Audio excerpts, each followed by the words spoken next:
अस्सलामुअलैकुम वरहमतुल्लाहि वबरकातुहू। मैं हूं डॉक्टर हामिद शाफ़ी और आप देख रहे हैं Shafia social media. Shafia social media के प्लेटफॉर्म पे आज जो सवाल है वो ये है।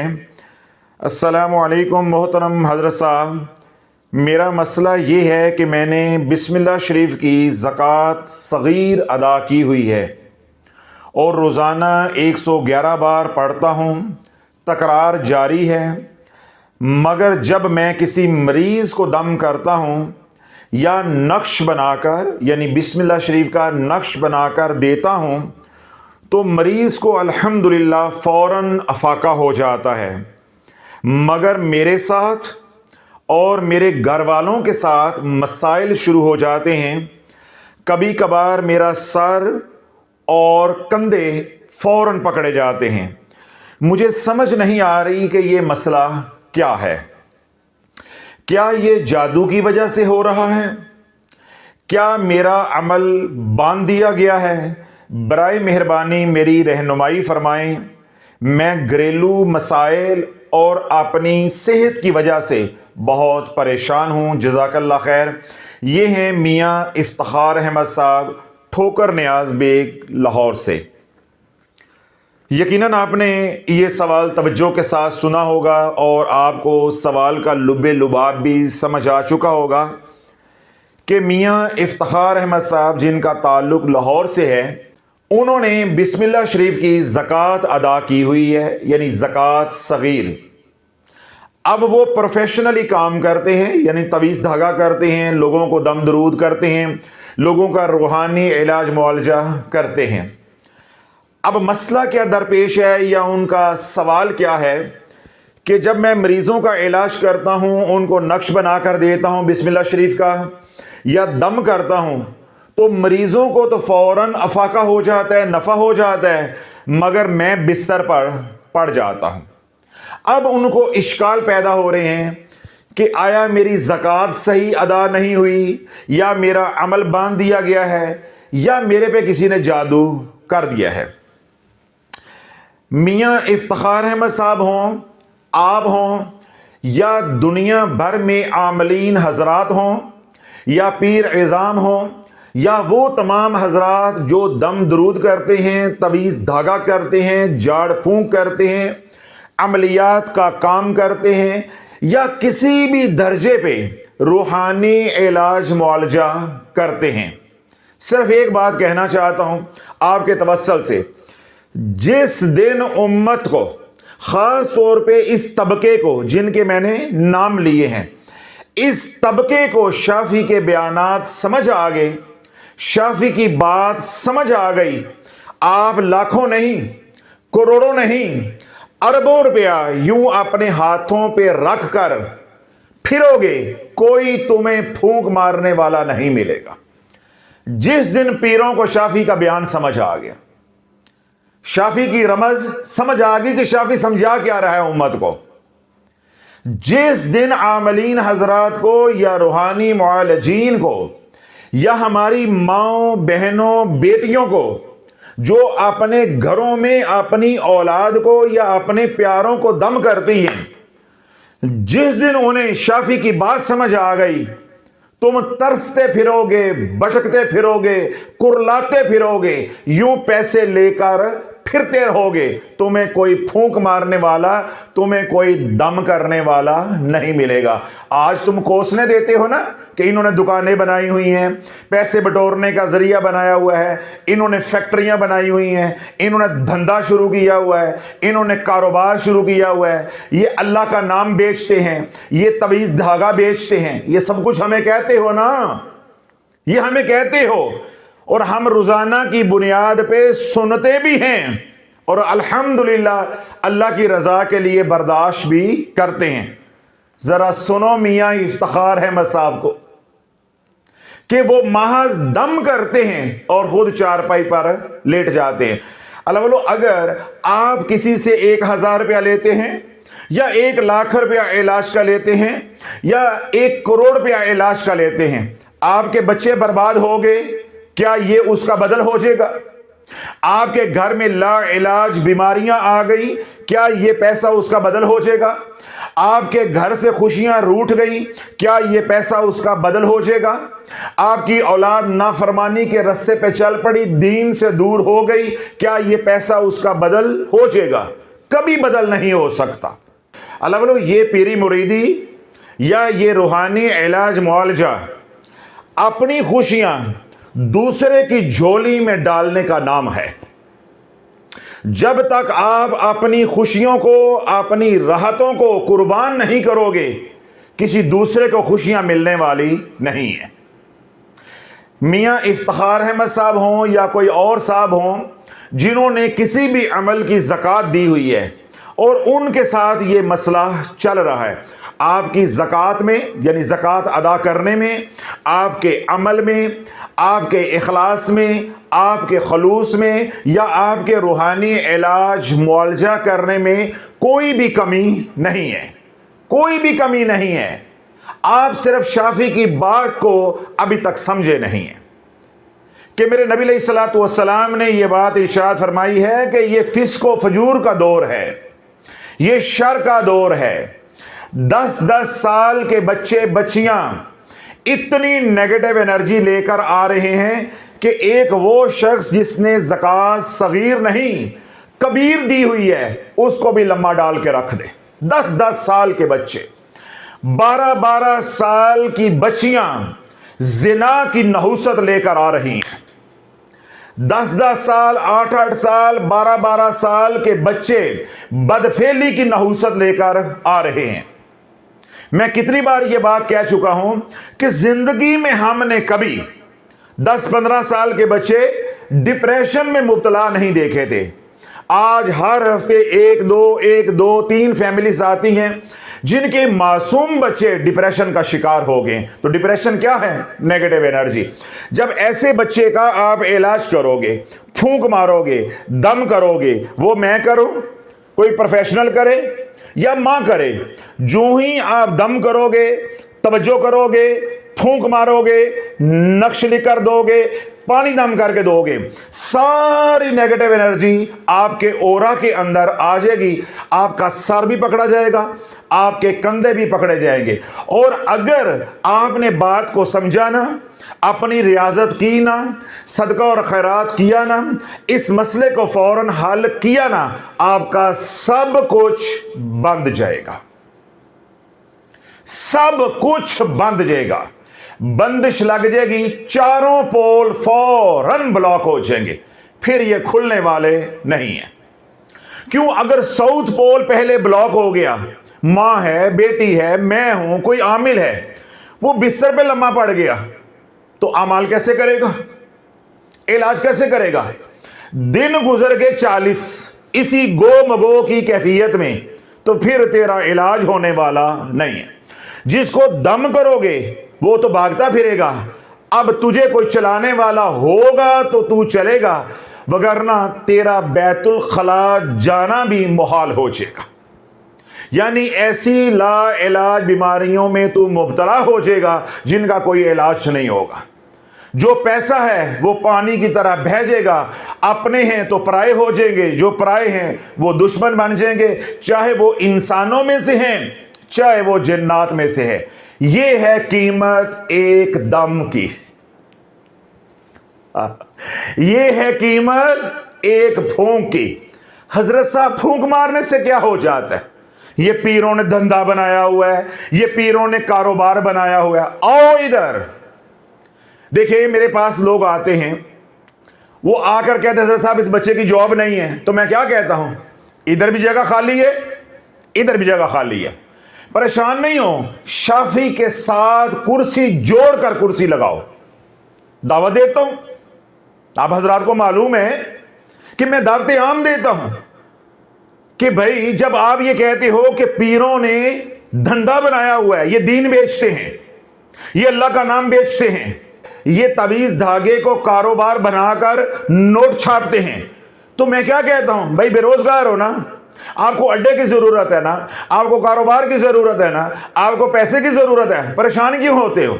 शाफी का चला चलाया कारोबार है, इधर एक कुर्सी लगाओ, अगर कोई और भी बेरोजगार है इधर लगाओ, जो मैं कर रहा हूं वो तुम भी करते जाओ, जो मुझे मिल रहा है तुम्हारी झोली में भी मुंतकल होता जाएगा।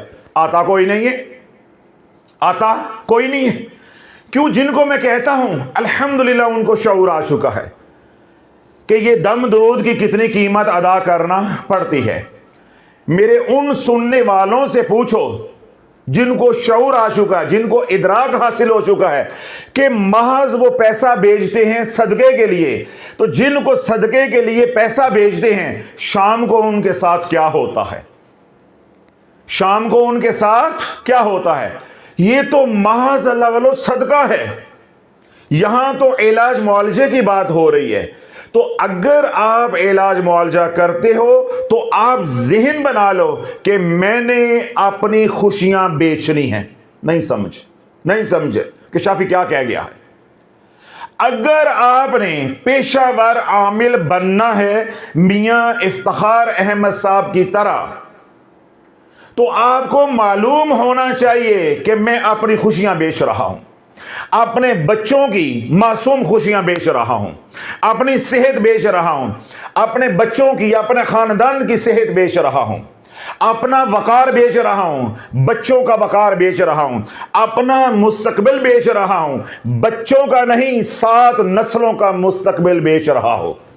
आज के दौर में अमलियात की इतनी कीमत है, आज के दौर में अमलियात की इतनी कीमत है। अब आपको कहानी समझ आ गई कि शाफी आपके मिन्नतों और तरलों के बावजूद आपका इलाज क्यों नहीं करता, आपसे पैसा क्यों नहीं लेता। कितने लोग हैं जो तरले लेते हैं कि शाफी साहब जितना पैसा मांगोगे हम देंगे, अब हमारा इलाज कर दो, हमारे से पढ़ाई नहीं हो रही, हमें शयातीन पढ़ने नहीं देते, हमें जादूगर पढ़ने नहीं देते, हमें हमारे दुश्मन आमाल करने नहीं देते। तो मैं क्या कहता हूं, ये गली पतली है, इसी से निकल जाओ, सीधा तुम्हारे घर जाती है, ये काम मैं नहीं कर सकता। मेरी कई वजूहात हैं इनकार की, उसमें से एक ये वजह है कि जब मैं इलाज करूंगा तो वो सारी नेगेटिव एनर्जी मेरे पे आएगी।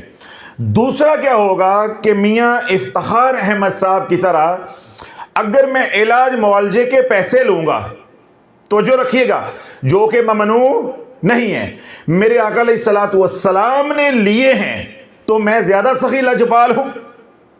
जब अबू सईद खुदरी रजी अल्लाह ताला अन्हो को अल्लाह के नबी अलैहिस्सलातु वस्सलाम ने एक जमात का अमीर बनाकर भेजा कि जाओ दावत देकर आओ, कबाइल को दावत देकर आओ, दीन इस्लाम की दावत देकर आओ। जब दावत देकर वो आ रहे थे वापस, तो जहां उन्होंने पड़ाव डाला तो वहां एक बच्ची, एक लड़की दौड़ती हुई आई और उसने आकर कहा कि आप में से कोई रुकिया जानता है, दम करना जानता है। तो उस जमात के एक साथी ने पूछा कि मसला क्या है। उसने कहा कि मेरा बाप जो है इस कबीले का सरदार है और वो बीमार है, आप में से कोई रुकिया जानता है, दम करना जानता है, जाड़ फूंक जानता है, तो उसका रूहानी इलाज कर दो। तो अबू सईद खुदरी रजी अल्लाह ताला अन्हो की जमात में से एक साथी उठा, उसने कहा मुझे साथ ले जाओ। वो उस बच्ची के साथ चला गया उनके घर, वहां जाकर उस सरदार का रूहानी इलाज किया, जाड़ फूंक की, और वो सरदार उठकर बैठ गया। उस सरदार ने खुशी में 30 बकरियां जो है उस जमात को हिबा की, हदिया की। आज की जुबान में आप फीस कह लो या उजरत कह लो या तोहफा कह लो, जो लफ्ज आपको मुनासिब लगता है, या नजरो न्याज कह लो अगर आपको बात समझ नहीं आई। तो उसने 30 बकरियां नजरो न्याज की मद में दी या फीस की मद में दी। हजरत अबू सईद खुदरी रजी अल्लाह ताला अन्हो फरमाते हैं कि मैंने फौरन साथियों से कहा कि हमें मालूम नहीं है कि रुकिया के एवज, दम करने के एवज, जाड़ फूंक करने के बदले में मुआवजा लेना जायज है या नहीं, ये माल हलाल है या हराम है। हम जब तक ये मामला हुज़ूर सल्लल्लाहु अलैहि वसल्लम की बारगाह में नहीं ले जाते, हम इस माल को तकसीम नहीं करेंगे, यानी इस माल को अपने इस्तेमाल में नहीं लेकर आएंगे। मदीना पाक पहुंचे सारी कारगुजारी बारगाह रसालत में पेश कर दी। अल्लाह के नबी अलैहिस्सलातु वस्सलाम ने पूछा, पहले मुझे यह बताओ, तुम में से कौन है जो दम करके आया है, जो रुकिया पढ़ कर आया है, सरदार का रूहानी इलाज कर आया? तुम में से कौन है? एक साथी ने हाथ खड़ा किया, हुजूर के गुलाम ने, या रसूलुल्लाह मैं गया था। क्या पढ़ा था? या रसूलुल्लाह मैंने सूरत फातिहा पढ़ी है 7 बार और दम कर दिया है। अल्लाह ने अपने कलाम की बरकत से शिफा अता फरमा दी है। हुजूर अलैहिस्सलातु वस्सलाम ने पूछा, तुम्हें कैसे मालूम हो गया कि सूरत फातिहा में शिफा है?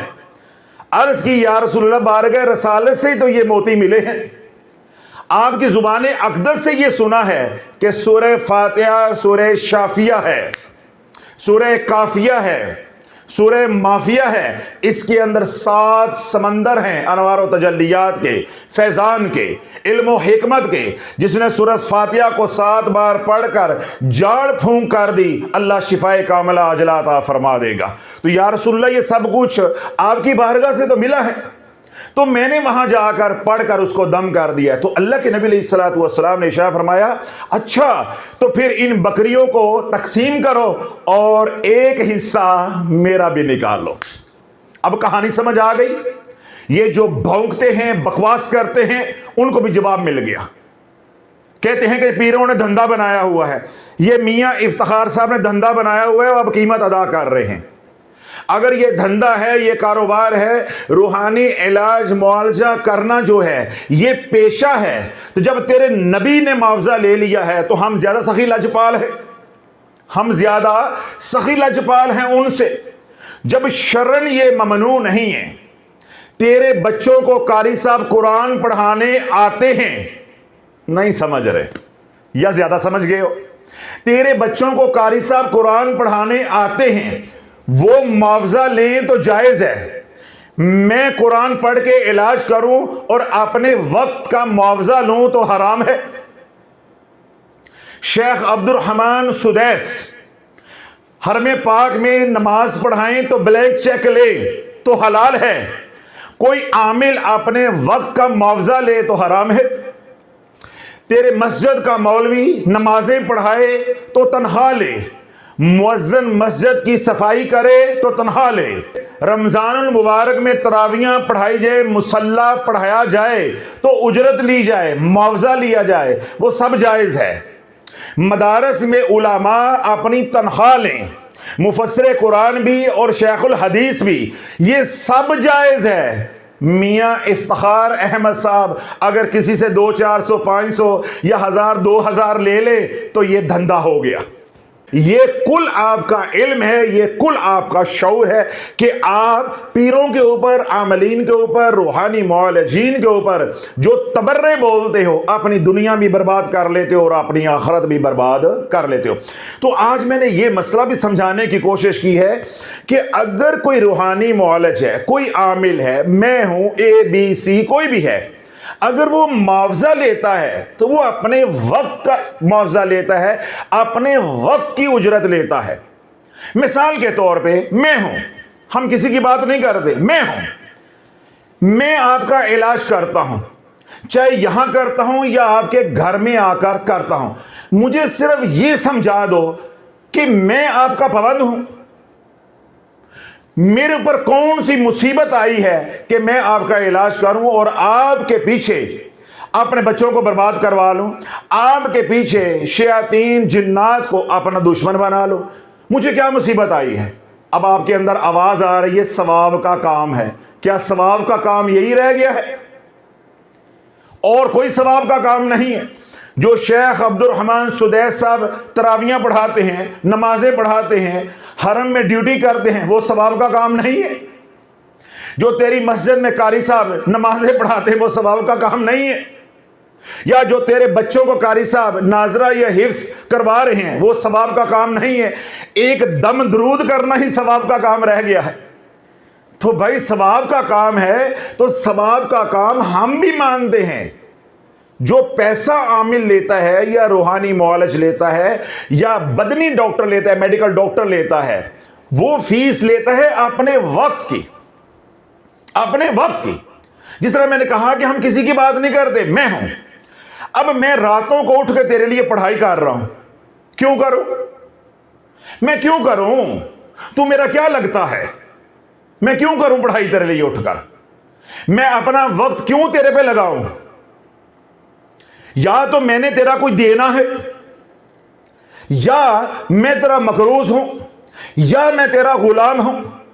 बता ना कौन सी कमजोरी है मेरी जो तेरे हाथ आई हुई है और मैं ब्लैकमेल हो रहा हूं कि तेरा इलाज करूंगा। हजरत साहब, गरीब के दरजान तकरीबन का काम ही कोई नहीं। यह भी मसला आज समझ लो, यह गरीबों का काम ही नहीं है। शाफी ने हर राज खोल दिया उम्मत पे कि गुर्बत का चूरन यहां नहीं बेचना, यहां नहीं बिकेगा। गुर्बत का चूरन यहां नहीं बेचना, शाफी के सामने नहीं बिकेगा। अपनी गुर्बत है या अपनी अमारत है, अपने घर में रखो। इसलिए यहां आने वाले से ना पूछा जाता है कि तू क्या करता है, तू अमीर है या गरीब है। यहां आने वाले को सिर्फ पाबंद किया जाता है कि यह निजाम चाहे अच्छा है चाहे बुरा है, बस इसकी पाबंदी करो, खलास। जो यहां के असूलो जवाबत हैं उनकी पासदारी करो। हमें तुम्हारी गुर्बत से कोई सरोकार नहीं है, हमें तुम्हारी अमारत से कोई सरोकार नहीं है। भाई अगर तुम गरीब हो, यह बदनी इलाज नहीं है, यह रूहानी इलाज है। और रूहानी इलाज का आसान तरीन तरीका, मसनून तरीका, तमाम अंबिया अलैहिस्सलाम की जो सुन्नत है वो दुआ है। तो खुद कर। इसलिए मैंने कहा है कि हमारे पास आकर गुर्बत का चूरन नहीं बेचना। बदनी इलाज एक और मामला है। अगर किसी के पास पैसे नहीं है तो उसे भी इलाज की जरूरत है। रूहानी इलाज एक और मामला है। अगर आप पैसे देकर किसी आमिल से इलाज नहीं करवा सकते तो आप खुद कर लो, और अगर आपको नहीं आता तो अल्लाह से दुआ कर लो।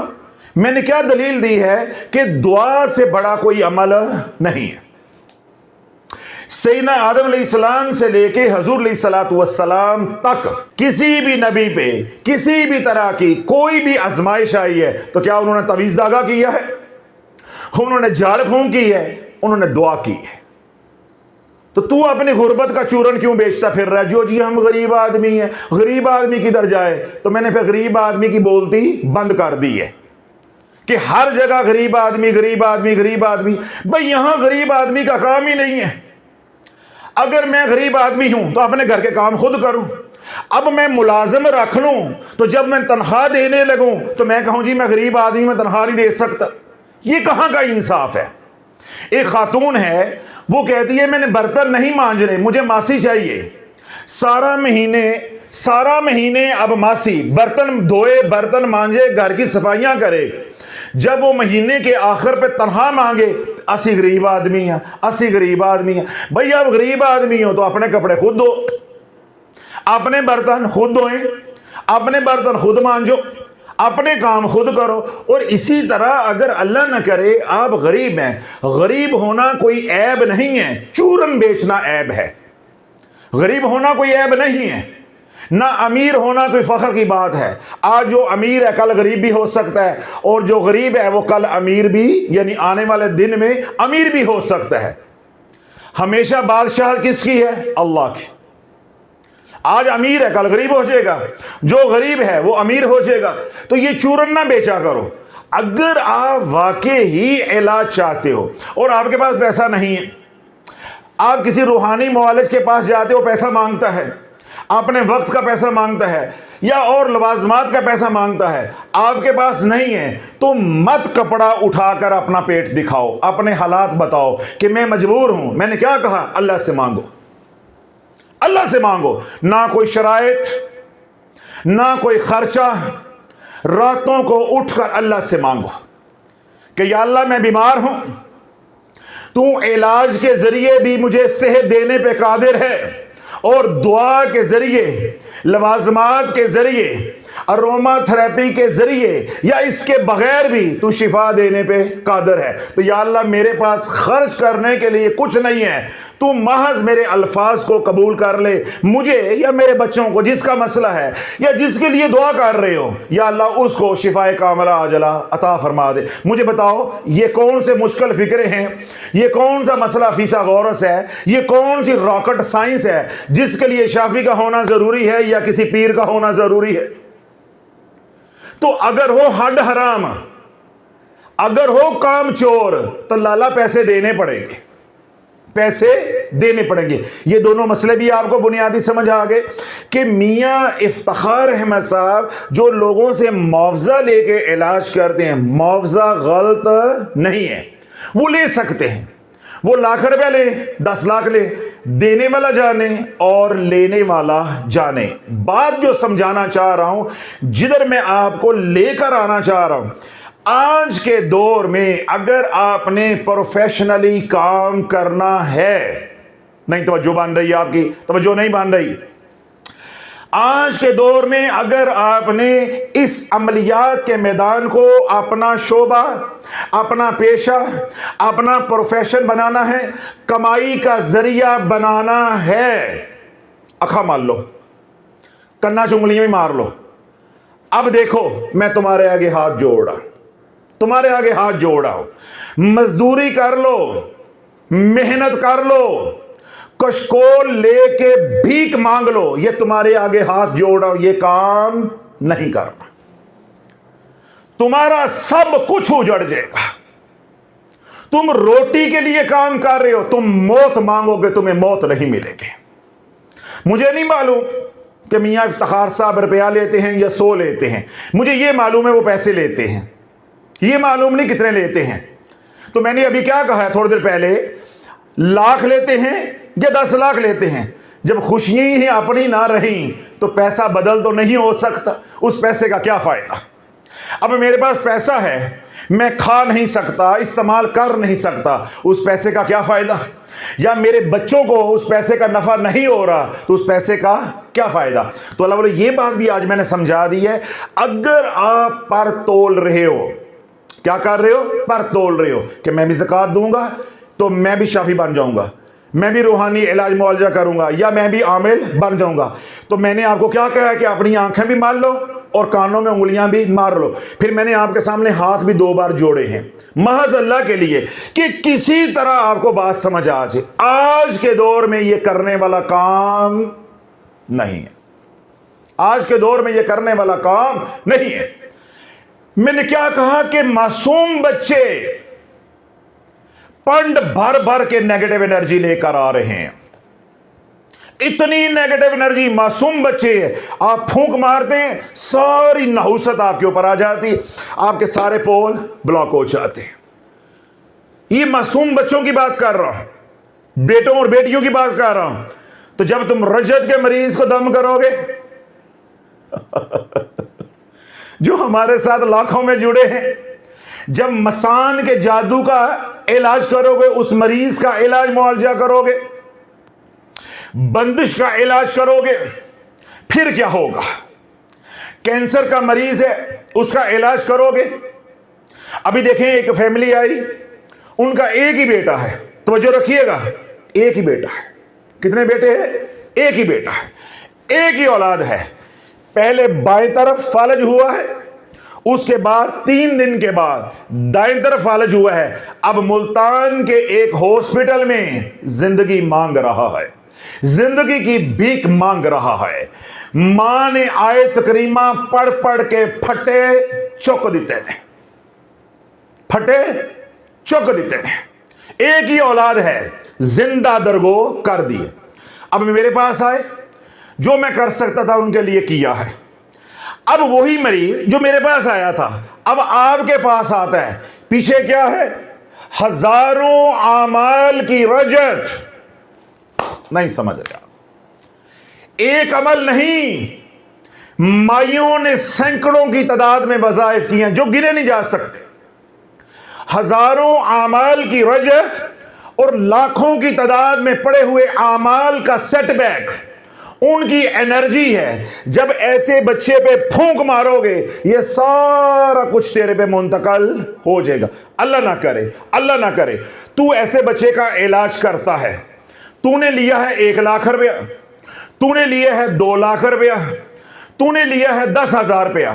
तेरा तवज्जो करो जरा, तेरा अपना बच्चा उसी हॉस्पिटल में, उसी बेड पे, उसी बीमारी के साथ पहुंच गया, कौन जिम्मेदार होगा?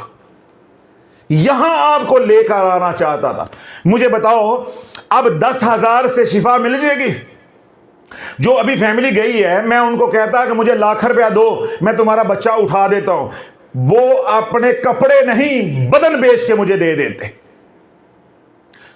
अपना घर नहीं, अपनी। अस्सलामु अलैकुम वरहमतुल्लाहि वबरकातुहू। मैं हूं डॉक्टर हामिद शाफी और आप देख रहे हैं Shafia social media. Shafia social media के प्लेटफॉर्म पे आज जो सवाल है वो ये है।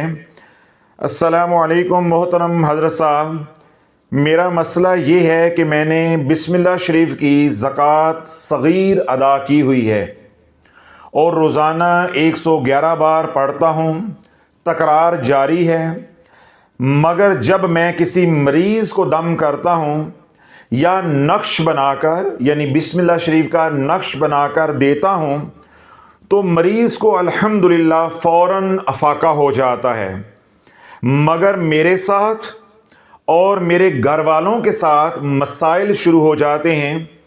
कभी कभार मेरा सर और कंधे फौरन पकड़े जाते हैं। मुझे समझ नहीं आ रही कि ये मसला क्या है। क्या ये जादू की वजह से हो रहा है? क्या मेरा अमल बांध दिया गया है? बराए मेहरबानी मेरी रहनुमाई फरमाएं।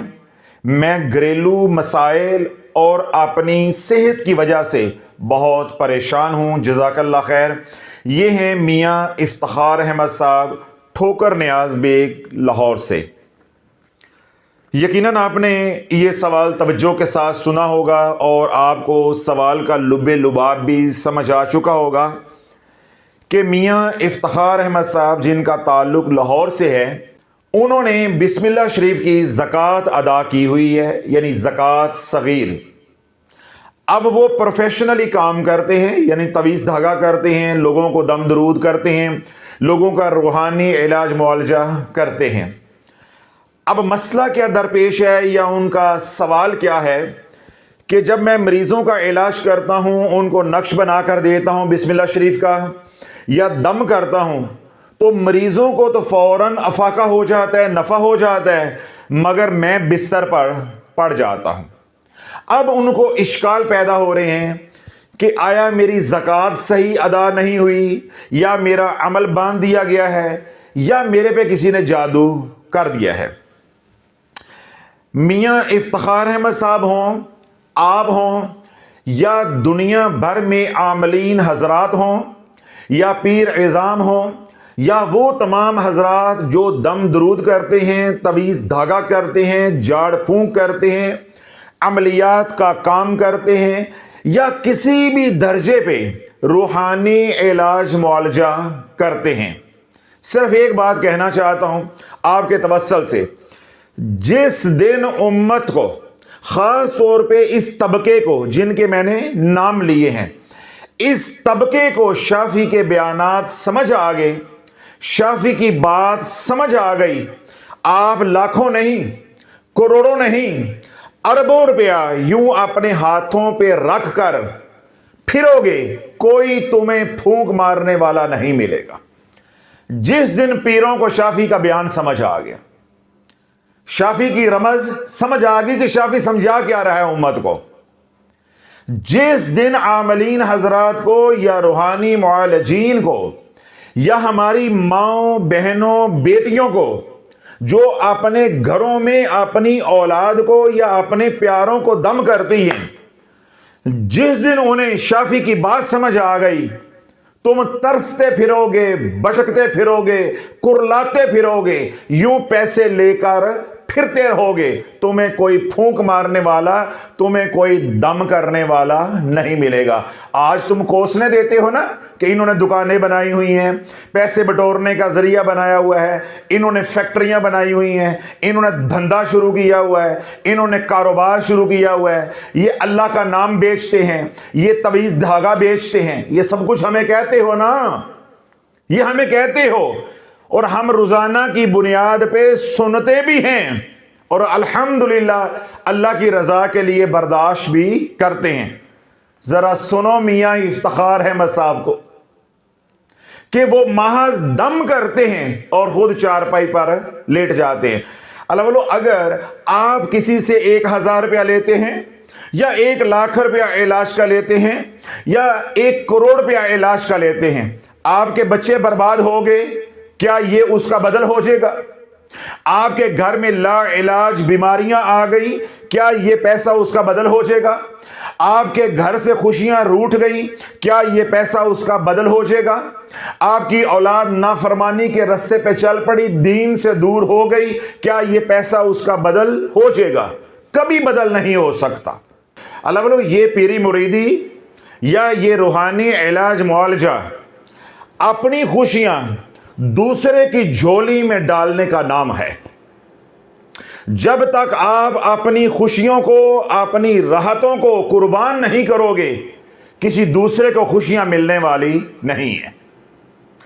मियां इफ्तिखार अहमद साहब हों या कोई और साहब हों जिन्होंने किसी भी अमल की ज़कात दी हुई है और उनके साथ ये मसला चल रहा है, आपकी ज़कात में यानी ज़कात अदा करने में, आपके अमल में, आपके इखलास में, आपके खलूस में या आपके रूहानी इलाज मुआलजा करने में कोई भी कमी नहीं है, कोई भी कमी नहीं है। आप सिर्फ शाफी की बात को अभी तक समझे नहीं हैं कि मेरे नबी अलैहिस्सलातु वस्सलाम ने यह बात इरशाद फरमाई है कि यह फिस्को फजूर का दौर है, यह शर का दौर है। 10-10 साल के बच्चे बच्चियां इतनी नेगेटिव एनर्जी लेकर आ रहे हैं कि एक वो शख्स जिसने ज़कात सगीर नहीं कबीर दी हुई है उसको भी लम्मा डाल के रख दे। 10-10 साल के बच्चे, 12-12 साल की बच्चियां जिना की नहुसत लेकर आ रही हैं। 10-10 साल, 8-8 साल, 12-12 साल के बच्चे बदफेली की नहुसत लेकर आ रहे हैं। मैं कितनी बार यह बात कह चुका हूं कि जिंदगी में हमने कभी 10-15 साल के बच्चे डिप्रेशन में मुब्तला नहीं देखे थे। आज हर हफ्ते 1-2 फैमिलीज आती हैं जिनके मासूम बच्चे डिप्रेशन का शिकार हो गए। तो डिप्रेशन क्या है? Negative energy.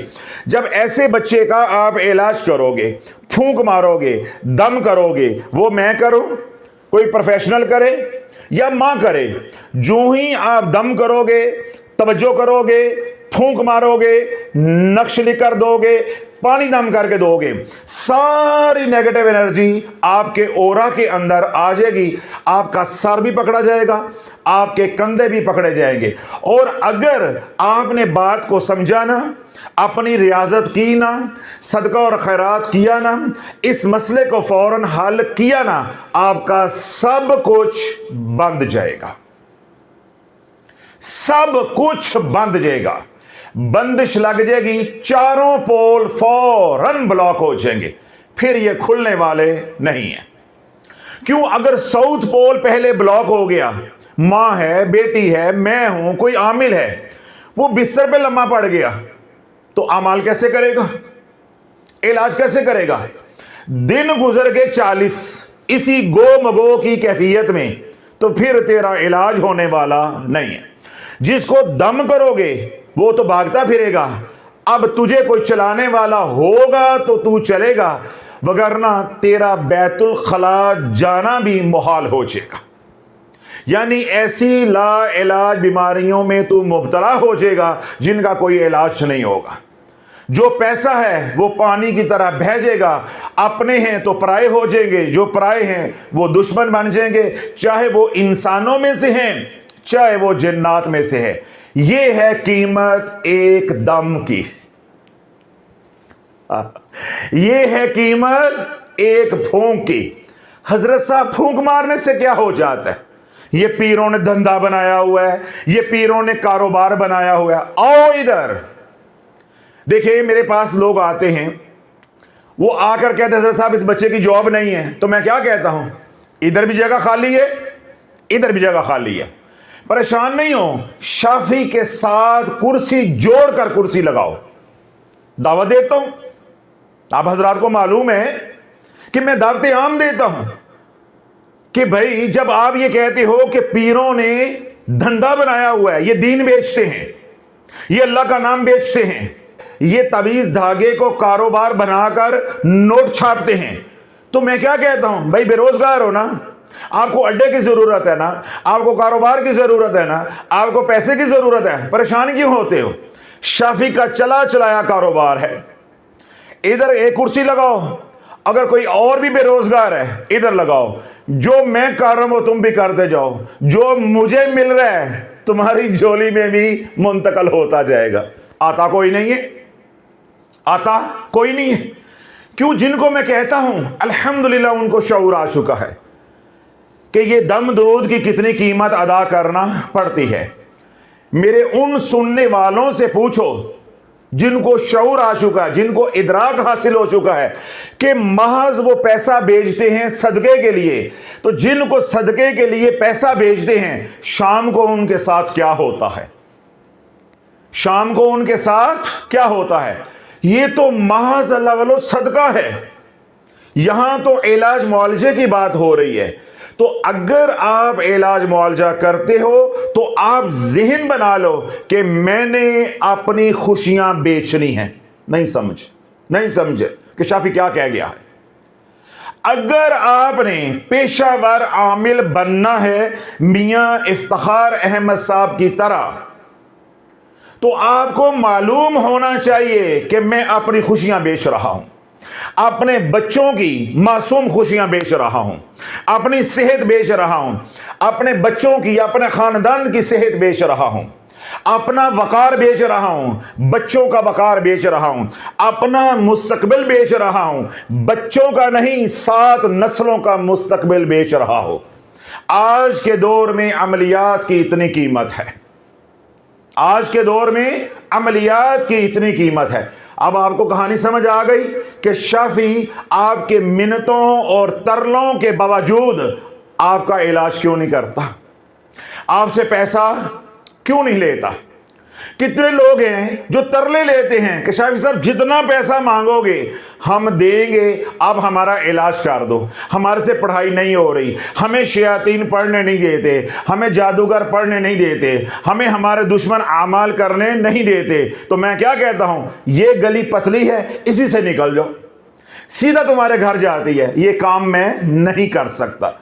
मेरी कई वजूहात हैं इनकार की, उसमें से एक ये वजह है कि जब मैं इलाज करूंगा तो वो सारी नेगेटिव एनर्जी मेरे पे आएगी।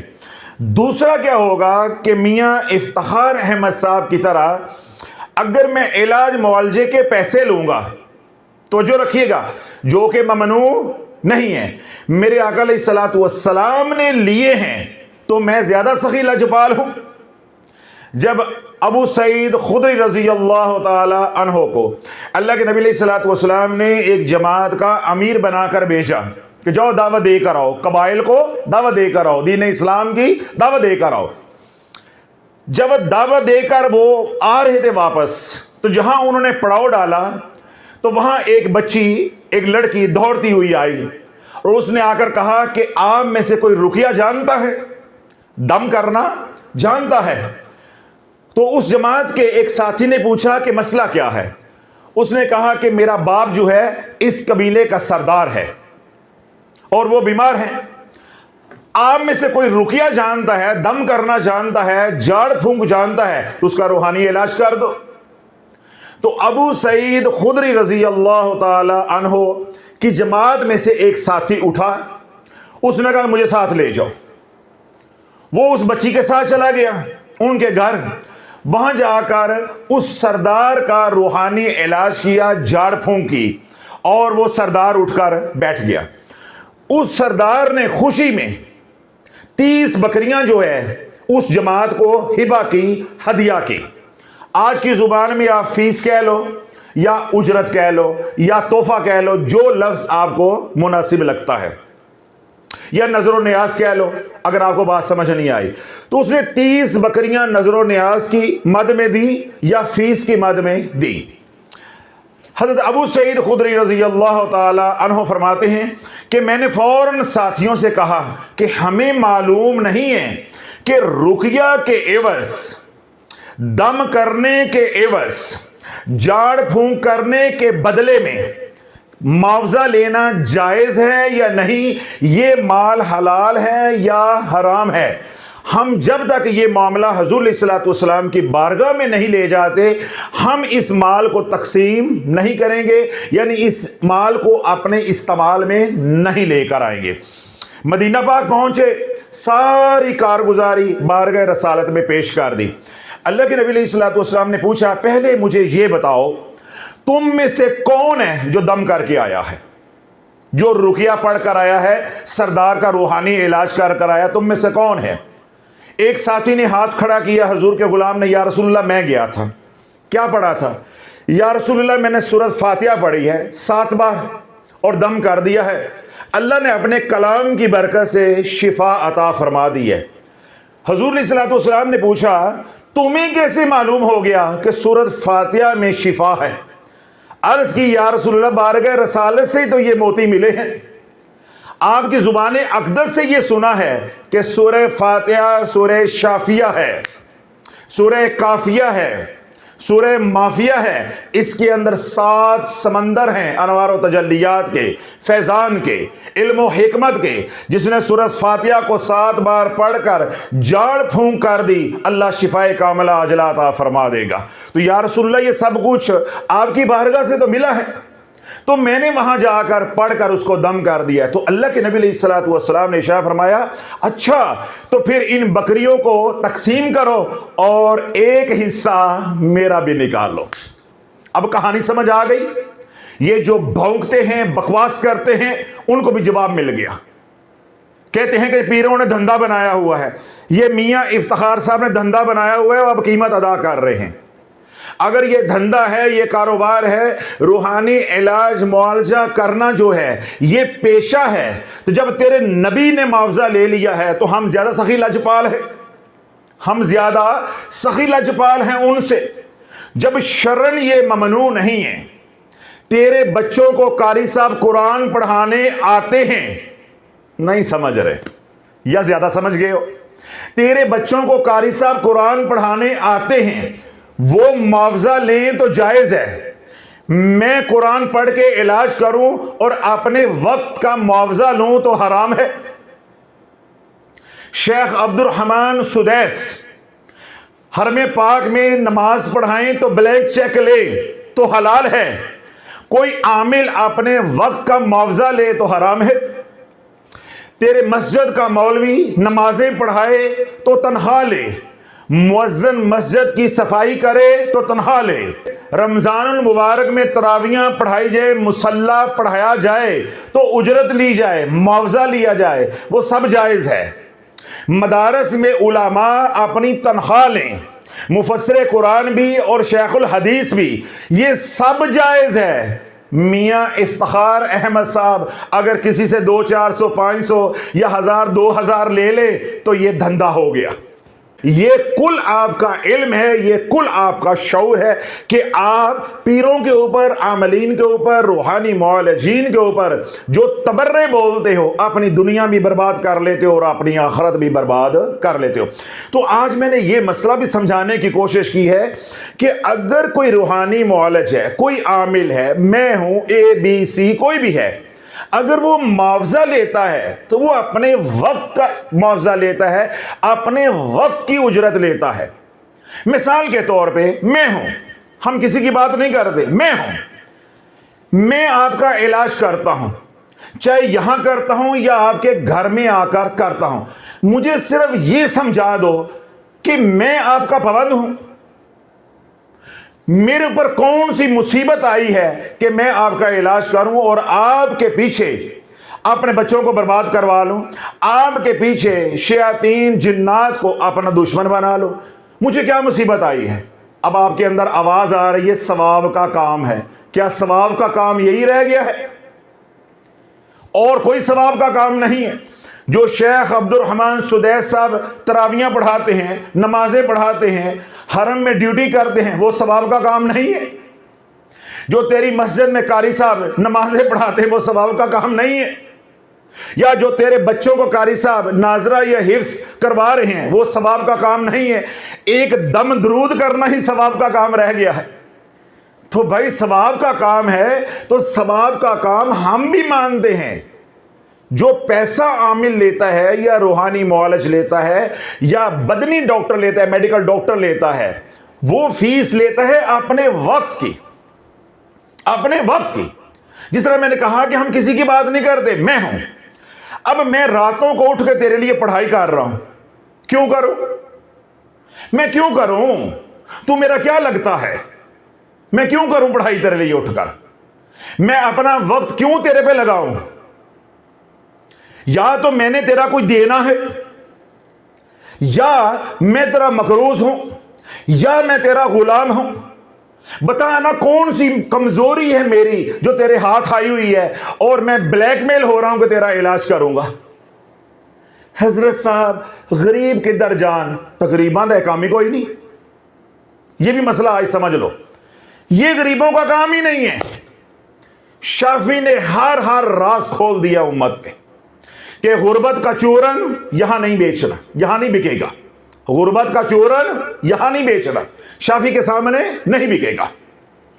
अपनी गुर्बत है या अपनी अमारत है, अपने घर में रखो।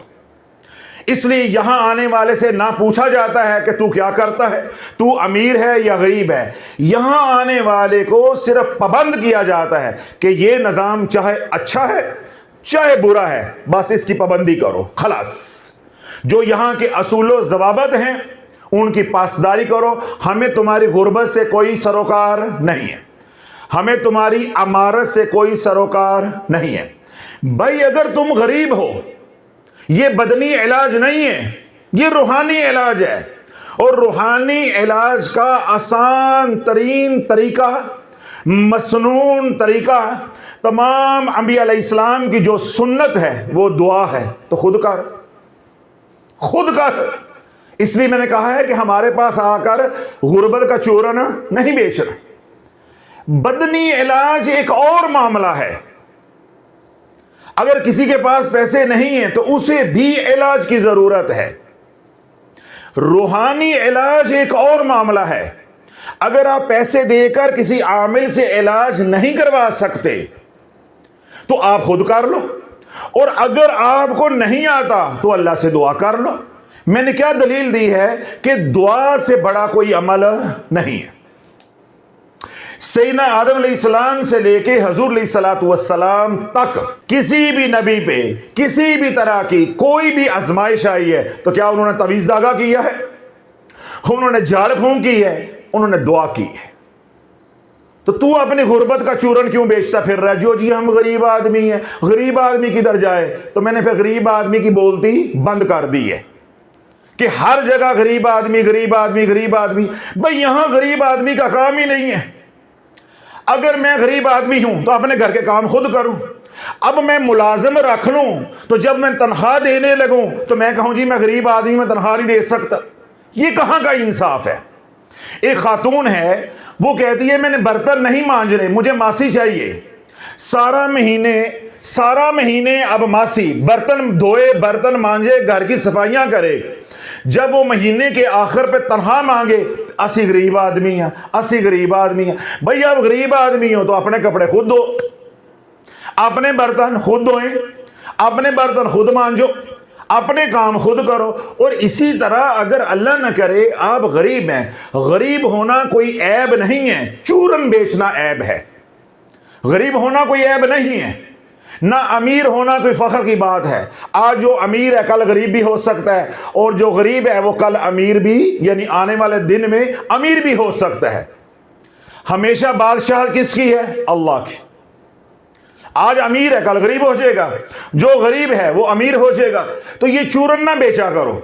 अगर आप वाकई ही इलाज चाहते हो और आपके पास पैसा नहीं है, आप किसी रूहानी मुआलिज के पास जाते हो, पैसा मांगता है, अपने वक्त का पैसा मांगता है या और लवाजमात का पैसा मांगता है, आपके पास नहीं है, तो मत कपड़ा उठाकर अपना पेट दिखाओ, अपने हालात बताओ कि मैं मजबूर हूं। मैंने क्या कहा? अल्लाह से मांगो, अल्लाह से मांगो। ना कोई शराइत, ना कोई खर्चा, रातों को उठकर अल्लाह से मांगो कि या अल्लाह मैं बीमार हूं, तू इलाज के जरिए भी मुझे सेहत देने पे कादिर है, और दुआ के जरिए, लवाजमात के जरिए, अरोमा थेरेपी के जरिए या इसके बगैर भी तू शिफा देने पे कादिर है। तो या अल्लाह मेरे पास खर्च करने के लिए कुछ नहीं है, तू महज मेरे अल्फाज को कबूल कर ले, मुझे या मेरे बच्चों को जिसका मसला है या जिसके लिए दुआ कर रहे हो, या अल्लाह उसको शिफाए कामला आजला